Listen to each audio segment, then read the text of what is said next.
ವೈಕುಂಠ ಏಕಾದಶಿ ಹಿನ್ನೆಲೆ ಮಂತ್ರಾಲಯದಲ್ಲಿ ವೆಂಕಟೇಶ್ವರ ಸ್ವಾಮಿ ದೇವಾಲಯಗಳಲ್ಲಿ ಬೆಳಗಿನ ಪ್ರಾತಃ ಕಾಲದಿಂದ ವಿಶೇಷ ಪೂಜಾ ಕ್ರೈಮ್ ಕಾರ್ಯಗಳು ಜರುಗಿದವು.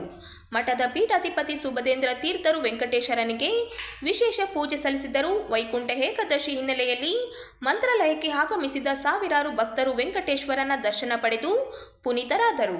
ಇಂದು ವೈಕುಂಠ ದ್ವಾರ ತೆರೆಯುತ್ತದೆ, ದೇವರ ದರ್ಶನದಿಂದ ಮೋಕ್ಷ ಪ್ರಾಪ್ತಿಯಾಗುತ್ತದೆ ಅನ್ನೋ ನಂಬಿಕೆಯಿಂದ ಸಾವಿರಾರು ಭಕ್ತರು ಸಾರಥಿ ಸಾಲಿನಲ್ಲಿ ನಿಂತು ದರ್ಶನ ಪಡೆದರು.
ರಕ್ಷಣೆ ಮಾಡೋಣ.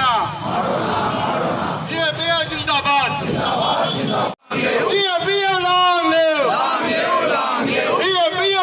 5 ದಿನಗಳ ಬ್ಯಾಂಕಿಂಗ್ ಜಾರಿಗೆ ಆಗ್ರಹಿಸಿ ಯುಎಫ್ಬಿಯು ದೇಶವ್ಯಾಪಿ ಹೋರಾಟಕ್ಕೆ ಚಾಲನೆ. ಮುಷ್ಕರಕ್ಕೆ ಸಿದ್ಧತೆ ನಡೆದಿದೆ. ಸಾರ್ವಜನಿಕ ವಲಯದ ಬ್ಯಾಂಕ್ಗಳಲ್ಲಿ ಕಾರ್ಯನಿರ್ವಹಿಸುತ್ತಿರುವ ಲಕ್ಷಾಂತರ ಉದ್ಯೋಗಿಗಳು ಮತ್ತು ಅಧಿಕಾರಿಗಳನ್ನು ಪ್ರತಿನಿಧಿಸುವ United forum of bank unions ವಾರಕ್ಕೆ 5 ದಿನಗಳ ಬ್ಯಾಂಕಿಂಗ್ ವ್ಯವಸ್ಥೆಯನ್ನು ಜಾರಿಗೆ ತರಬೇಕು ಎಂಬ ದೀರ್ಘಕಾಲದ ನ್ಯಾಯಸಮ್ಮತ ಬೇಡಿಕೆಯನ್ನು ಈಡೇರಿಸುವಂತೆ ಒತ್ತಾಯಿಸಿ ದೇಶವ್ಯಾಪಿ ಹೋರಾಟ ಕಾರ್ಯಕ್ರಮಗಳಿಗೆ ಚಾಲನೆ ನೀಡಿದೆ. 12ನೇ ದ್ವಿಪಕ್ಷೀಯ ಒಪ್ಪಂದ 9ನೇ ಸಂಯುಕ್ತ ಟಿಪ್ಪಣಿ ಚರ್ಚೆಗಳ ಸಂದರ್ಭದಲ್ಲಿ ಭಾರತೀಯ ಬ್ಯಾಂಕ್ಗಳ ಸಂಘವು ಎಲ್ಲ ಶನಿವಾರಗಳನ್ನು ರಜಾ ದಿನಗಳಾಗಿ ಘೋಷಿಸುವ ಮೂಲಕ 5 ದಿನಗಳ ಬ್ಯಾಂಕಿಂಗ್ ಜಾರಿಗೆ ಕೇಂದ್ರ ಸರ್ಕಾರಕ್ಕೆ ಶಿಫಾರಸು ಮಾಡುವುದಾಗಿ ಒಪ್ಪಿಕೊಂಡಿದ್ದು, ಇದು ಜಾರಿ ಮಾಡಲು ಒತ್ತಾಯಿಸಿ ಪ್ರತಿಭಟನೆಗೆ ಮುಂದಾಗಿದ್ದು, ಸಾರ್ವಜನಿಕರು ಮತ್ತು ಎಲ್ಲ ಹಿತಾಸಕ್ತಿದಾರರು ಬೆಂಬಲ ನೀಡಬೇಕು ಎಂದು ಯುಎಫ್ಬಿಯು ಮಂಗಳವಾರ 5 ಗಂಟೆಗೆ ಮನವಿ ಮಾಡುತ್ತದೆ.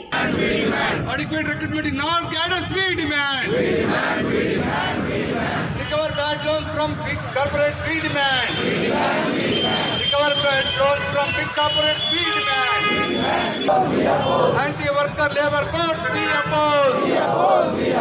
Anti-worker unfair labor practices shall not pass. Unfair labor practices shall not pass. Comrades, march on. Comrades, strike ahead, march on. CFA Jindabad. CFA Jindabad. Sarvajanika Bank Employees Confederation from Canara Bank, Comrade Vinay Kumar, Senior Manager, Union Bank of India, who is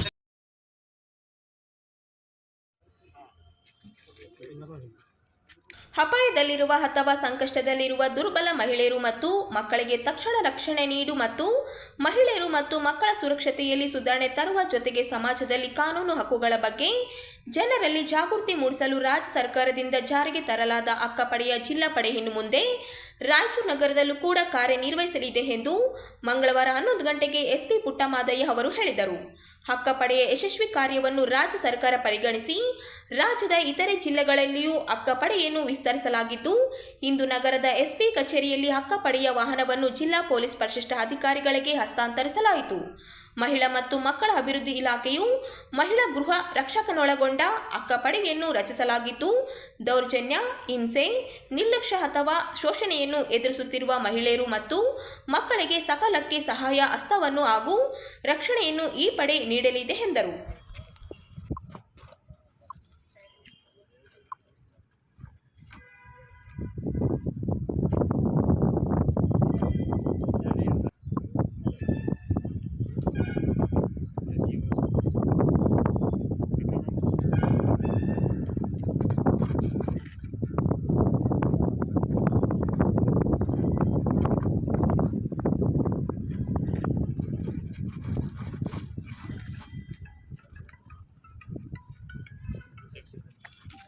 okay ಬನ್ನಿ.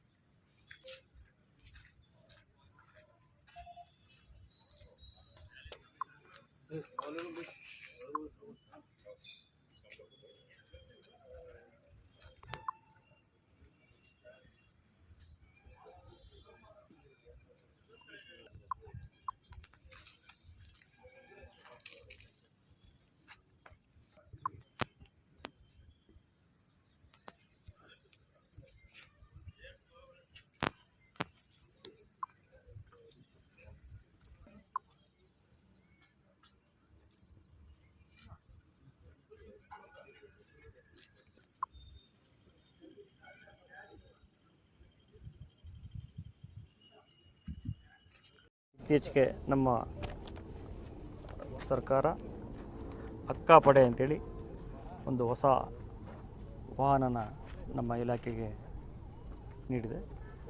ಇದರ ಉದ್ದೇಶ ದೌರ್ಜನ್ಯ, ಹಿಂಸೆ, ನಿರ್ಲಕ್ಷ್ಯ ಮತ್ತು ಶೋಷಣೆ ಯಾರು ಒಳಗಾಗಿರ್ತಾರೆ ಈ ಮಹಿಳೆಯರನ್ನ ಮತ್ತು ಮಕ್ಕಳಿಗೆ ಸಕಾಲಿಕ ಸಹಾಯಹಸ್ತ ಮತ್ತು ರಕ್ಷಣೆ ಒದಗಿಸೋದು. ಸಾರ್ವಜನಿಕ ಸ್ಥಳದಲ್ಲಿ ಅಥವಾ ಖಾಸಗಿ ಸ್ಥಳಗಳಲ್ಲಿ ಎಲ್ಲಿ ಮಹಿಳೆಯರು ಮತ್ತು ಮಕ್ಕಳುಗಳ ಸುರಕ್ಷತೆ, ಘನತೆ ಮತ್ತು ಸಬಲೀಕರಣವನ್ನು ಉತ್ತೇಜನ ಮಾಡೋದು. ಶಿಕ್ಷಣದ ಮೂಲಕ ಹಕ್ಕುಗಳು, ಕಾನೂನುಗಳು, ಸುರಕ್ಷತಾ ಕ್ರಮಗಳು ಮತ್ತು ಲಭ್ಯವಿರುವ ಎಲ್ಲ ವ್ಯವಸ್ಥೆಗಳ ಬಗ್ಗೆ ಜಾಗೃತಿ ಮೂಡಿಸೋದು. ಹಾಗೆಯೇ ಸಮುದಾಯದಲ್ಲಿ ಸ್ನೇಹಪರ ಮತ್ತು ವಿಶ್ವಾಸತೆಯನ್ನು ಮೂಡಿಸೋದು. ಸಂತ್ರಸ್ತೆಯರು ಮತ್ತು ಕುಟುಂಬಗಳು ಭಯ ಇಲ್ಲದೆ ಜೀವನ ಮಾಡಲಿಕ್ಕೆ ಅವಕಾಶ ಮಾಡಿಕೊಡುವಂಥದ್ದು. ಅಲ್ಲದೆ ಕಿರುಕುಳ, ಕೌಟುಂಬಿಕ ಹಿಂಸೆ, ಟೀಸಿಂಗ್ ಅಥವಾ ಬೇರೆ ಯಾವುದೇ ರೀತಿಯ ದೌರ್ಜನ್ಯ ಎದುರಿಸುತ್ತಿರುವ ಮಹಿಳೆಯರು ಮತ್ತು ಹದಿಹರೆಯದ ಹೆಣ್ಮಕ್ಳುಗಳ ರಕ್ಷಣೆ, ನಿರ್ಲಕ್ಷ್ಯ, ಕಳ್ಳಸಾಗಣೆ, ಬಾಲ್ಯ ವಿವಾಹ, ಬಾಲ ಕಾರ್ಮಿಕ ಪದ್ಧತಿ, ಬಾಲ ಭಿಕ್ಷಾಟನೆ ಈ ಥರಗಳನ್ನ ನಿರ್ಮೂಲನೆಗೆ ಪ್ರಯತ್ನ ಮಾಡೋದು ಮತ್ತು ಜಾಗೃತಿ ಮೂಡಿಸೋದು. ಮತ್ತು ಇದರಲ್ಲಿ ಮುಖ್ಯವಾಗಿ ಫೋಕ್ಸೋ, ಬಾಲ್ಯ ವಿವಾಹ, ಬಾಲ ಕಾರ್ಮಿಕ ಪದ್ಧತಿ ಮತ್ತು ಮಹಿಳೆಯರ ಮೇಲಿನ ದೌರ್ಜನ್ಯ, ಮಹಿಳೆಯರು ಮತ್ತು ಮಕ್ಕಳ ಕಳ್ಳಸಾಗಾಣಿಕೆ, ಮಾದಕ ವಸ್ತುಗಳ ದುರುಪಯೋಗದ ಬಗ್ಗೆ ಜಾಗೃತಿ ಮೂಡಿಸುವಂಥದ್ದು. ಜೊತೆಗೆ ಟ್ರಾಫಿಕ್ಕು ಮತ್ತು ಸೈಬರ್ ಅವೇರ್ನೆಸ್ಸು. ಇತ್ತೀಚೆಗೆ ನಮ್ಮಲ್ಲಿ ಒಬ್ಬ ಶಾಲಾ ಶಿಕ್ಷಕಿಯೊಬ್ಬರು ಅಪ್ ಟು 3 crores ಕಳ್ಕೊಂಡಿದ್ದಾರೆ ಈ ಸೈಬರ್ ಅಟ್ಯಾಕ್ ಡಿಸೀಸು. ಆ ಥರದ ಬಗ್ಗೆ ಜಾಗೃತಿ ಮೂಡಿಸೋದು ಮಹಿಳೆಯರಲ್ಲಿ ಮತ್ತು ಶಾಲಾ ಕಾಲೇಜುಗಳಲ್ಲಿ. ಶಾಲಾ ಕಾಲೇಜು ಹುಡುಗಿಯರು, ಉದ್ಯೋಗಸ್ಥ ಮಹಿಳೆಯರ ವಸತಿ ನಿಲಯಗಳ ಆವರಣದಲ್ಲಿ ಏನಾದರೂ ಕೆಟ್ಟ ಜನ ಓಡ್ತಿದ್ರೆ ಅಂಥವ್ರ ಮೇಲೆ ನಿಗಾ ಇಡೋಂಥದ್ದು. ಮತ್ತು ಸಿಗ್ನಲ್ ಬಳಿ ಮಕ್ಕಳ ಭಿಕ್ಷಾಟನೆ, ಕಳ್ಳ ಸಾಗಾಣಿಕೆಯಿಂದ ರಕ್ಷಿಸಲ್ಪಟ್ಟಂಥ ಮಹಿಳೆಯರು ಮತ್ತು ಮಕ್ಕಳುಗಳಿಗೆ ರಿಹ್ಯಾಬಿಲಿಟೇಷನ್ನ ಒದಗಿಸ್ಕೊಡುವಂಥದ್ದು. ಇವೆಲ್ಲ ಈ ಒಂದು ಯೋಜನೆಯಲ್ಲಿ ಬರ್ತದೆ. ಮತ್ತು ಅಕ್ಕಪಡೆ ಸಹೋದರತೆ ಅಂದರೆ ಈ ಬ್ರದರ್ಲಿನೆಸ್ ಮತ್ತು ಈ ರಕ್ಷಣಾ ಮನೋಭಾವವನ್ನು ಸಾಕಾರಗೊಳಿಸುತ್ತೆ. ಆರೈಕೆ ಮತ್ತು ರಕ್ಷಣೆ ಯಾರಿಗೆ ಅಗತ್ಯ ಇರುತ್ತೋ ಅವ್ರಿಗೆ ಅದನ್ನು ಒದಗಿಸ್ಕೊಡ್ತದೆ. ಈ ನಿಟ್ಟಿನಲ್ಲಿ ರಾಯಚೂರು ಪೊಲೀಸರು ಕೂಡ ಮಹಿಳಾ ಮತ್ತು ಮಕ್ಕಳ ಕಲ್ಯಾಣ ಇಲಾಖೆ ಜೊತೆ ಸೇರಿ ಇಂದು ಈ ಅಕ್ಕಾಪಡೆ ವಾಹನನ ನಾವು ಇವತ್ತು ಜಾರಿಗೊಳಿಸ್ತಾ ಇದ್ವಿ. ಇದು ನೊಂದಂತಹ ಮಹಿಳೆಯರಿಗೆ, ಮಕ್ಕಳುಗಳಿಗೆ ಮತ್ತು ಯಾರಿಗೆ ಇದರ ಅವಶ್ಯಕತೆ ಇದೆ ಅವ್ರಿಗೆ ಅನುಕೂಲ ಆಗುತ್ತೆ ಅಂತ ಹೇಳ್ತೀನಿ. ಮತ್ತು ನಮ್ಮಲ್ಲಿ ಒಳ್ಳೆ ಸಿಬ್ಬಂದಿಯವ್ರಿಗೆ ತರಬೇತಿ ಕೊಟ್ಟಿದ್ದೀವಿ. ಇವ್ರುಗಳು ಕೂಡ ಸಂಬಂಧಪಟ್ಟಂತಹ ಅಥವಾ ಕೆಲವೊಂದು ಕಾಲೇಜುಗಳಿಗೂ ಭೇಟಿ ಮಾಡಿ ಅಲ್ಲಿ ಅವ್ರನ್ನ ಹೇಗೆ ಸ್ವಯಂ ರಕ್ಷಣೆ ಮಾಡ್ಕೊಬೇಕು ಅನ್ನೋದ್ರ ಬಗ್ಗೆ ತರಬೇತಿ ಕೊಡ್ತಾರೆ ಮತ್ತು ಜಾಗೃತಿಗೊಳಿಸ್ತಾರೆ. Thank you. ಅಕ್ಕಪಡೆ ಅಂತೇಳಿ ಜಾರಿಗೆ ಆಗಿದೆ ನಮ್ಮ ರಾಯಚೂರು ಜಿಲ್ಲೆಯಲ್ಲಿ ನಮ್ಗೆ ಏನು ಅವಶ್ಯಕತೆ ಇದೆಯೋ ಮಕ್ಕಳು ಮತ್ತು ಮಹಿಳೆಯರಿಗೆ ಮತ್ತು ಬಾಲ್ಯದ್ರಲ್ಲಿ ಏನಾದರೂ ನಡೀತಂದ್ರೆ ಅತ್ಯಾಚಾರಗೊಳಗಾದವರು ಪ್ರತಿಯೊಂದು ಯಾರಿಗಾದರೂ ಏನಾದರೂ ಆಯ್ತಪ್ಪ ಅಂತಂದರೆ ನಮಗೆ ಈ ನಂಬರ್ಗೆ 181 ನಂಬರ್ಗೆ ಕಾಲ್ ಮಾಡಿ ನಾವು ಬಂದು ನಿಮ್ಮ ಮುಂದೆ ಇದ್ದು ನಮ್ಗೆ ಏನು ಅವಶ್ಯಕತೆ ಇದೆಯೋ ನಿಮಗೆಲ್ಲ ನೋಡಿ ಮಾಡ್ತೀವಿ ಅಂತೇಳಿ ಹೇಳ್ತಾ ಇದ್ದೀವಿ. ತಮ್ಮ ಹೆಸರು? ನನ್ನ ಹೆಸರು ಅಂಜನಮ್ಮ ಅಂತೇಳಿ ಮಹಿಳಾ ಹೋಮ್ ಗಾರ್ಡಾಗಿ ಕೆಲಸ ಮಾಡ್ತಿದ್ವಿ. ಓಕೆ, ಹೇಳ್ರಿ. ಇಂದು ರಾಯಚೂರು ಜಿಲ್ಲೆಯಲ್ಲಿ ಅಕ್ಕಪಡೆ ಎಂದು ಮಾನ್ಯ ಪೊಲೀಸ್ ಅಧೀಕ್ಷಕರು ಹಾಗೂ ಮಹಿಳಾ ಮತ್ತು ಮಕ್ಕಳ ಸಮಾಜ ಇಲಾಖೆಯಿಂದ ಅಕ್ಕಪಡೆ ಅಂತ ಜಾರಿಗೆ ತರಲಾಗಿದೆ. ಇದರ ಮೇನ್ ಉದ್ದೇಶ ಏನಪ್ಪ ಅಂದರೆ ಎಲ್ಲಿ ಸಾರ್ವಜನಿಕ ದಟ್ಟಣೆ ಪ್ರದೇಶದಲ್ಲಿ ಹಾಗೂ ದೇವಸ್ಥಾನಗಳಲ್ಲಿ, ಕಾಲೇಜುಗಳಲ್ಲಿ ಎಲ್ಲಿ ಮಹಿಳಾ ಮತ್ತು ಮಕ್ಕಳ ಶೋಷಣೆ ಆಗುತ್ತೆ ಅಂತಹ ಪ್ರದೇಶದಲ್ಲಿ ಪೆಟ್ರೋಲಿಂಗ್ ಕರ್ತವ್ಯ ನಿರ್ವಹಿಸುವ ಮೂಲಕ ಅವರಿಗೆ ಸುರಕ್ಷತೆಯನ್ನು ಒದಗಿಸುವುದಾಗಿದೆ. ಅದಲ್ಲದೆ ಶಾಲಾ ಮತ್ತು ಕಾಲೇಜುಗಳಿಗೆ ಭೇಟಿ ನೀಡಿ ಮಹಿಳಾ ಮತ್ತು ಮಕ್ಕಳಿಗೆ ಅವೇರ್ನೆಸ್ ಪ್ರೋಗ್ರಾಮ್ಸನ್ನು ಮೂಡಿಸುವುದು, ಮಾದಕ ದ್ರವ್ಯಗಳ ಬಗ್ಗೆ ಆಗಲಿ ಅಥವಾ ಸೈಬರ್ ಕ್ರೈಮ್ಗಳ ಅದ್ರ ಬಗ್ಗೆ ಆಗಲಿ ಅವೇರ್ನೆಸ್ ಮೂಡಿಸೋದು ಇದು ಅಕ್ಕಪಡೆಯ ಉದ್ದೇಶವಾಗಿದೆ. ತಮ್ಮ ಹೆಸರು? ಸಂಗೀತ ಅಂತ.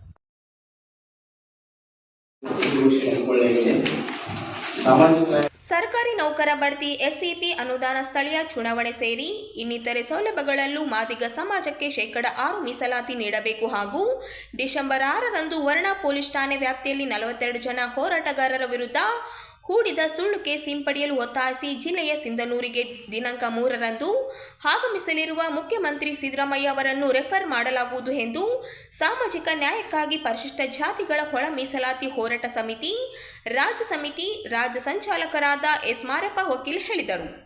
ನಗರದ ಪತ್ರಿಕಾ ಭವನದಲ್ಲಿ ಸುದ್ದಿಗೋಷ್ಠಿಯಲ್ಲಿ ಮಾತನಾಡಿ, ಕರ್ನಾಟಕ ಅನುಸೂಚಿತ ಜಾತಿಗಳ ಉಪವರ್ಗೀಕರಣ ವಿಧೇಯಕ 2025 2025ರ ವಿಧಾನಸಭೆಯ ವಿಧೇಯಕ ಸಂಖ್ಯೆ 89 ಸ್ವಾಗತಿಸುತ್ತೇವೆ ಎಂದರು. ಆದರೆ ಬಡ್ತಿ, ಎಸ್ಸಿಪಿ, ಸ್ಥಳೀಯ ಸಂಸ್ಥೆಗಳ ಚುನಾವಣೆಗಳು ಸೇರಿದಂತೆ ಪ್ರವರ್ಗ ಎಗೆ ಜಾತಿ ಪ್ರಮಾಣಪತ್ರ ಪರಿಶೀಲನಾ ಮೇಲ್ವಿಚಾರಣಾ ಸಮಿತಿ, ಸಹಕಾರ ಸಂಘಗಳು, ಗುತ್ತಿಗೆ ಕಾಮಗಾರಿ, ಗುತ್ತಿಗೆ ಕಾರ್ಮಿಕರ ನೇಮಕಾತಿ, ತಾತ್ಕಾಲಿಕ ನೇಮಕಾತಿ, ಅತಿಥಿ ಉಪನ್ಯಾಸಕರು, ಶಿಕ್ಷಕರು ಎಲ್ಲೆಲ್ಲಿ ಮೀಸಲಾತಿ ಇದೆಯೋ ಅಲ್ಲಲ್ಲಿ ಒಳ ಮೀಸಲಾತಿ ಕಾಯ್ದೆಗೆ ತಿದ್ದುಪಡಿ ಮಾಡಿ ಅನುಷ್ಠಾನಗೊಳಿಸಬೇಕೆಂದರು. ಮುಖ್ಯ ಕಾರಣ ದಿನಾಂಕ 3 ಜನವರಿ 2026ರಂದು ಮಾನ್ಯ ಮುಖ್ಯಮಂತ್ರಿಗಳು ರಾಯಚೂರು ಜಿಲ್ಲೆಗೆ ಭೇಟಿ ನೀಡಿರುವುದರಿಂದ ಮುಖ್ಯಮಂತ್ರಿಗಳನ್ನು ನಾವು ಗೆರವು ಮಾಡಬೇಕಂತ ನಾವು ಕಾರ್ಯಕ್ರಮ ಡಿಕ್ಲೇರ್ ಮಾಡ್ಕೊಳ್ತೀವಿ. ಆ ಹಿನ್ನೆಲೆಯಲ್ಲಿ ಇವತ್ತು ನಾವು ಪತ್ರಿಕಾಗೋಷ್ಠಿಯನ್ನು ಕರೆಯಲಾಗಿದೆ. ತಮಗೆಲ್ಲರಿಗೂ ತಿಳಿದಂತೆ ಮೊನ್ನೆ ಡಿಸೆಂಬರ್ 18ಕ್ಕೆ ಅಧಿವೇಶನದಲ್ಲಿ ಬಿಲ್ಲು ಪಾಸ್ ಆಗಿದೆ. ಆ ಬಿಲ್ಲು ಹೆಸರು ಮಾತ್ರ ಪಾಸ್ ಆಗಿದೆ. ಆದರೆ ಕನಿಷ್ಠ ಆ ಬಿಲ್ಲಿನಲ್ಲಿ ಬಡ್ತಿ ಕೂಡ ಸೇರಿಸಿಲ್ಲ ಅಂತ ಅನ್ನೋದು ಬಹಳ ಖೇದಕರವಾದಂಥ ವಿಷಯ. ಯಾಕಂದರೆ ಪಕ್ಕದ ರಾಜ್ಯಗಳು ಶಿಕ್ಷಣ, ನೇರ ನೇಮಕಾತಿ ಮತ್ತು ಬಡ್ತಿ ಇಷ್ಟೆಲ್ಲವನ್ನೂ ಕೂಡ ಒಳಗೊಂಡಂತೆ ಕಾಯ್ದೆ ಮಾಡಿದರೆ ನಮ್ಮ ಕರ್ನಾಟಕ ರಾಜ್ಯ ಆಗಿರ್ತಕ್ಕಂಥವರು ನಮ್ಮ ಸಿದ್ದರಾಮಯ್ಯನ ನೇತೃತ್ವದ ಸರ್ಕಾರ ಕರ್ನಾಟಕ ಅನುಸೂಚಿತ ಜಾತಿಗಳ ಉಪವರ್ಗೀಕರಣ ವಿಧೇಯಕ 2025 ವಿಧೇಯಕ ಸಂಖ್ಯೆ 89ರಲ್ಲಿ ಬಡ್ತಿನ ಇನ್ವಾಲ್ವ್ ಮಾಡಿಲ್ಲ. ಆದರೆ ಬಡ್ತಿನ ಇನ್ವಾಲ್ವ್ ಮಾಡದೆ ಹೋದ್ರೆ ಅದು ಏನಾಗುತ್ತೆ ಮತ್ತೆ ಯಾವ ಕಾಯ್ದೆಗಳನ್ನು ಉಲ್ಲಂಘಿಸುತ್ತೆ ಅದು ಅನ್ನೋದನ್ನ ಇಲ್ಲಿವರೆಗೆ ನಾವು ಬೇರೆ ಬೇರೆ ದಿನಗಳಲ್ಲಿ ಅವರ ಗಮನಕ್ಕೆ ತಂದಿದ್ರು ಕೂಡ ಸರ್ಕಾರದಲ್ಲಿ ಎಚ್.ಸಿ. ಮಾದೇವಪ್ಪ ಮತ್ತು ಅವರ ಬಳಗ ಇರುವವರೆಗೆ ಈ ಗೊಂದಲಗಳು ಹಿಂಗೆ ಮುಂದುವರಿತವನ್ನು ಕೂಡ ನಾವು ಈ ಸಂದರ್ಭದಲ್ಲಿ ಹೇಳಕ್ಕೆ ಇಷ್ಟಪಡ್ತೀವಿ. 1977ರ 1977 ಮತ್ತು 1974 ಕರ್ನಾಟಕ ನಾಗರಿಕ ಸೇವೆಗಳ ಕಾಯ್ದೆಯಲ್ಲಿ ಕಲಂ 3 ಅದೊಂದು ಡೆಫಿನೇಷನ್ ಇದೆ. ನೇಮಕಾತಿ ಅಂದ್ರೆ ಏನು? ನೇಮಕಾತಿ ಅಂದ್ರೆ ಕೇವಲ ನೇರ ನೇಮಕಾತಿ ಅಲ್ಲ. ನೇಮಕಾತಿ ಅಂದ್ರೆ ನೇಮಕಾತಿ ಮತ್ತು ಬಡ್ತಿ ಇವೆರಡು ಸೇರಿದ್ರೆ ನೇಮಕಾತಿ ಆಗುತ್ತೆ. ಕಲಂ 3ರಲ್ಲಿ ನೇಮಕಾತಿ ಇದೆ. ಕಲಂ 3(1)(b)ನಲ್ಲಿ ಬಡ್ತಿ ನೇಮಕಾತಿ. ಸ್ಪಷ್ಟವಾಗಿ ನಮ್ಮ ಕರ್ನಾಟಕ ಸರ್ಕಾರ ಮೊದಲಿಂದ ಕೂಡ ಇದನ್ನ ಅಳವಡಿಸಿಕೊಂಡು ಬಂದಿದ್ದು. ನೇರ ನೇಮಕಾತಿಗೆ ರೋಸ್ಟರ್ ಬಿಂದುಗಳು 1, 9, 15, 23, 33, 41, 45 ಅಪ್ ಟು 100ವರೆಗೆ ಈ ಬಿಂದುಗಳು ಬರುತ್ತವೆ. ಬಡ್ತಿ ನೇಮಕಾತಿ ರೋಸ್ಟರ್ ಬಿಂದುಗಳು 1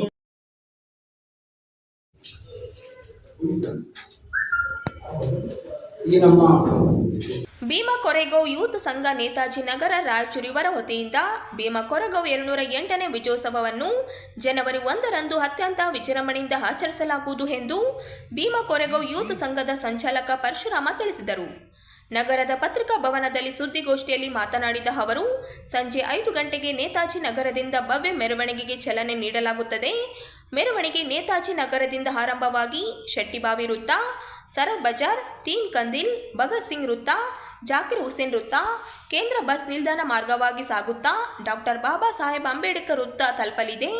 ಅಲ್ಲಿ ಡಾಕ್ಟರ್ ಬಾಬಾ ಸಾಹೇಬ್ ಅಂಬೇಡ್ಕರ್ ಅವರ ಪುತ್ಥಳಿಗೆ ಮಾಲಾರ್ಪಣೆ ಮಾಡುವ ಮೂಲಕ ವಿಜಯೋತ್ಸವವನ್ನು ಆಚರಿಸಲಾಗುವುದು. ಭೀಮ್ ಕೊರೆಗಾಂವ್ ವಿಜಯೋತ್ಸವವು ಸಾಮಾಜಿಕ ನ್ಯಾಯ, ಸಮಾನತೆ ಹಾಗೂ ಸಂವಿಧಾನಾತ್ಮಕ ಮೌಲ್ಯಗಳ ಸಂಕೇತವಾಗಿದ್ದು, ಈ ಕಾರ್ಯಕ್ರಮದಲ್ಲಿ ನಗರ ಹಾಗೂ ಸುತ್ತಮುತ್ತಲ ಪ್ರದೇಶಗಳ ಜನರು ಹೆಚ್ಚಿನ ಸಂಖ್ಯೆಯಲ್ಲಿ ಪಾಲ್ಗೊಳ್ಳುವಂತೆ ಮನವಿ ಮಾಡಿದರು. ಕಾರ್ಯಕ್ರಮವನ್ನು ಯಶಸ್ವಿಗೊಳಿಸಲು ಸಾರ್ವಜನಿಕರು, ಪ್ರಗತಿಪರ ಸಂಘಟನೆಗಳು ಹಾಗೂ ಯುವ ಜನರು ಸಹಕಾರ ನೀಡಬೇಕೆಂದು ಕೋರಿದರು. ಏನೆಂದರೆ ನಮ್ಮ ನೇತಾಜಿ ನಗರ ಬಡಾವಣೆಯ ಮುಖಾಂತರ ಅಂದರೆ ವಾರ್ಡ್ ನಂಬರ್ 15 ರಾಯಚೂರು ನಗರ ನೇತಾಜಿ ನಗರ ಬಡಾವಣೆಯಿಂದ ನಿಮಗೆ ಎಲ್ಲಿಯವರೆಗೆ ಮಾನವೀಯ ಅಧಿಕಾರ ಸಿಗುವುದಿಲ್ಲವೋ ಅಲ್ಲಿಯವರೆಗೆ ನೀವು ನಿಮ್ಮ ಶತಮಾನಗಳಿಂದ ಈ ದೇಶದ ಮೂಲ ನಿವಾಸಿಗಳ ಮೇಲೆ ದೌರ್ಜನ್ಯ, ಬಹಿಷ್ಕಾರ, ಅಮಾನವೀಯ ನಿಬಂಧನೆಗಳನ್ನು ಏರಿ ಪ್ರಾಣಿಗಳಿಂದ ಕೀಳು ಮಾಡಿದ ಈ ದೇಶದಲ್ಲಿ ಪರಾಕೀಯರ ವಿರುದ್ಧ ಬಂಡಾಯದ ವಿರುದ್ಧ ಮಾಡಿದ ಆದಿ ಕ್ಷತ್ರಿಯರ ಇತಿಹಾಸ ನಮಗೆ ತಿಳಿಸಿಕೊಡುತ್ತದೆ. ಸಿಂಧೂ ನದಿಯ ನಾಗರಿಕತೆಯ ಜನಕರಾದ ನಮ್ಮನ್ನು ಶಪಥಸ್ಥರನ್ನಾಗಿ ಮಾಡಿದ ಇತಿಹಾಸ ನಮಗೆ ನೆನಪಿಸುವ ಯುದ್ಧವೆಂದರೆ ಅದು 1818 ಜನವರಿ 1ರಂದು ನಡೆದ 3ನೇ ಆಂಗ್ಲೋ ಮರಾಠ ಯುದ್ಧ ಅಥವಾ ಭೀಮಾ ಕೊರೆಗಾಂವ್ ಯುದ್ಧ. 1818ನೇ ಇಸ್ವಿಯಲ್ಲಿ ಅಸ್ಪೃಶ್ಯತೆ 1818ನೇ ಇಸ್ವಿಯಲ್ಲಿ ಅಸ್ಪೃಶ್ಯತೆಯಿಂದ ಬಳಲಿದ ಸ್ವಾಭಿಮಾನದ ಮಹಾರರು ಅಂದಿನ ಪೂನಾದ ರಾಜರಾಗಿದ್ದ 2ನೇ ಬಾಜಿರಾಯ್ ಪೇಶ್ವರನ್ನು ಭೇಟಿಯಾಗಿ ಬ್ರಿಟಿಷರು ತಮ್ಮ ರಾಜ್ಯದ ಮೇಲೆ ಯುದ್ಧ ಸಾರಿದ್ದು, ಅದಕ್ಕೆ ನಾವು ನಿಮಗೆ ಹಾಗೂ ನಿಮ್ಮ ಪರವಾಗಿ ಯುದ್ಧ ಮಾಡಲು ಸಿದ್ಧರಿದ್ದೇವೆ ಮತ್ತು ತಾವುಗಳು ಈ ಅಸ್ಪೃಶ್ಯತೆಯ ಅನಿಷ್ಟ ಪದ್ಧತಿಗಳನ್ನು ರದ್ದು ಮಾಡಿ ನಮಗೆ ಸಹಜ ಜೀವನ ನಡೆಸಲು ಅನುವು ಮಾಡಿಕೊಡಬೇಕೆಂದು ಮನವಿ ಇಟ್ಟಾಗ ಅದಕ್ಕೆ ಮನುವಾದದ ಸಂತತಿ ಬ್ರಾಹ್ಮಣ ಪೇಶ್ವೆಯವರು ಹೀಗೆ ಹೇಳುತ್ತಾರೆ, ಈ ಯುದ್ಧದಲ್ಲಿ ನಾವು ಬ್ರಿಟಿಷರಿಗೆ ಸೋತರೂ ಚಿಂತೆ ಇಲ್ಲ, ಅದಕ್ಕೆ ನಿಮಗೆ ಗೌರವಾನ್ವಿತ ಜೀವನ ನಡೆಸಲು ಹಾಗೂ ಅಸ್ಪೃಶ್ಯತೆಯನ್ನು ತಡೆಯಲು ಸಾಧ್ಯವಿಲ್ಲ ಎಂದು ಖಡಾಖಂಡಿತವಾಗಿ ನುಡಿದಾಗ ಮಹಾನ್ ಜನಾಂಗದ ಯುದ್ಧ ವೀರರು ಅಸ್ಪೃಶ್ಯತೆಯನ್ನು ತಡೆಯಲು ಸಾಧ್ಯವಿಲ್ಲ ಎಂದು ಖಡಾಖಂಡಿತವಾಗಿ ನುಡಿದಾಗ ಮಹಾನ್ ಜನಾಂಗದ ಯುದ್ಧ ವೀರರು ಬ್ರಿಟಿಷರ ಬಳಿ ಬಂದು ತಾವುಗಳು ಈಗಾಗಲೇ ಪೇಶ್ವಾ ಜಯಗೌಡರಿಗೆ ಹೋರಾಟ ಮಾಡಿ ಸೋಲುವ ಹಂತದಲ್ಲಿದ್ದೀರಿ, ನಾವು ನಿಮ್ಮ ಪರವಾಗಿ ಯುದ್ಧ ಮಾಡಿ ನಿಮಗೆ ಗೆಲುವು ದೊರಕಿಸಿಕೊಡುತ್ತೇವೆ, ನಾವು ಪೇಶ್ವೆಯವರಿಗೆ ನಾವು ನಿಮ್ಮ ಪರವಾಗಿ ಮನವಿಯನ್ನು ಈಗ ನಿಮ್ಮ ಮುಂದೆ ಇಡುತ್ತಿದ್ದೇವೆ, ನೀವು ನಮಗೆ ಈಡೇರಿಸುವುದಾಗಿ ನಮಗೆ ವಚನ ನೀಡಬೇಕೆಂದಾಗ ಇದಕ್ಕೆ ಬ್ರಿಟಿಷರು ಸಂಪೂರ್ಣವಾಗಿ ಒಪ್ಪಿದಾಗ ಕೇವಲ 500 ಜನರಿದ್ದ ಮಹಾವೀರರು 28,000 ಪೇಶ್ವೆ ಸೈನಿಕರ ಪಡೆಯ ಮೇಲೆ ಎರಗಿ ಸುಮಾರು 6,000 ಸೈನಿಕರನ್ನು ಬಲೆ ಪಡೆದಾಗ ಇನ್ನುಳಿದ 22,000 ಸೈನಿಕರ ದಿಕ್ಕುಪಾಲಾಗಿ ಓಡುವಂತೆ ಮಾಡಿ ಜಯವನ್ನು ದೊರಕಿಸಿಕೊಟ್ಟ ದಿನವೇ ಭೀಮಾ ಕೊರೆಗಾಂವ್ ವಿಜಯೋತ್ಸವದ ದಿನವಾಗಿರುತ್ತದೆ. ಬಂಧುಗಳೇ, ಈ ಯುದ್ಧದಲ್ಲಿ 22 ಜನ ಮಹಾವೀರರು ಹುತಾತ್ಮರಾಗಿದ್ದರ ಪರವಾಗಿ ಬ್ರಿಟಿಷರು ಪೂನಾದಿಂದ 10 ಕಿಲೋಮೀಟರ್ ದೂರದಲ್ಲಿರುವ ಭೀಮಾ ನದಿ ದಡದಲ್ಲಿರುವ ಪುಟ್ಟ ಗ್ರಾಮ ಕೊರೆಗಾಂವ್ ಎಂಬ ಸ್ಥಳದಲ್ಲಿ ಬ್ರಿಟಿಷರು ಯುದ್ಧದ ಸ್ಮರಣಾರ್ಥ ಸ್ತೂಪವನ್ನು ನಿರ್ಮಿಸಿದ್ದಾರೆ. ಅದೇ ಕೊರೆಗಾಂವ್ನಂತಹ ಐತಿಹಾಸಿಕ ಶೌರ್ಯ ದಿನವನ್ನು ನಾವು ನಮ್ಮ ಪೂರ್ವಜರ ವೀರರನ್ನು ಸ್ಮರಿಸಿ ಭೀಮಾ ಕೊರೆಗಾಂವ್ ಯೂತ್ ಸಂಘ ನೇತಾಜಿ ನಗರ ಇವರ ನೇತೃತ್ವದಲ್ಲಿ 208ನೇ ಕೊರೆಗಾಂವ್ ವಿಜಯೋತ್ಸವವನ್ನು ಆಚರಿಸೋಣ. ಅದಕ್ಕಾಗಿ ನಮ್ಮ ಒಂದು ನೇತಾಜಿ ನಗರ ಬಡಾವಣೆಯ ಮನವಿಯನ್ನು ಎಲ್ಲರೂ ಹರಿದುಕೊಂಡು ದಿನಾಂಕ 1/1/2026 ಸಾಯಂಕಾಲ 5 ಗಂಟೆಗೆ ನಮ್ಮ ನೇತಾಜಿ ನಗರ ಬಡಾವಣೆಯ ಮಠಮಾದಿ ನಾಗಪ್ಪ ಮೈದಾನದಿಂದ, ಅಲ್ಲಿಂದ ಶೆಟ್ಟಿಬಾವಿ ಚೌಕ್, ಅಲ್ಲಿಂದ ನಮ್ಮ ತೀನ್ಕಂದಿಲ್ ಸರ್ಕಲ್, ಅಲ್ಲಿಂದ ಭಗತ್ ಸಿಂಗ್ ವೃತ್ತ, ಅಲ್ಲಿಂದ ಜಾಕೀರ್ ಹುಸೇನ್ ವೃತ್ತ,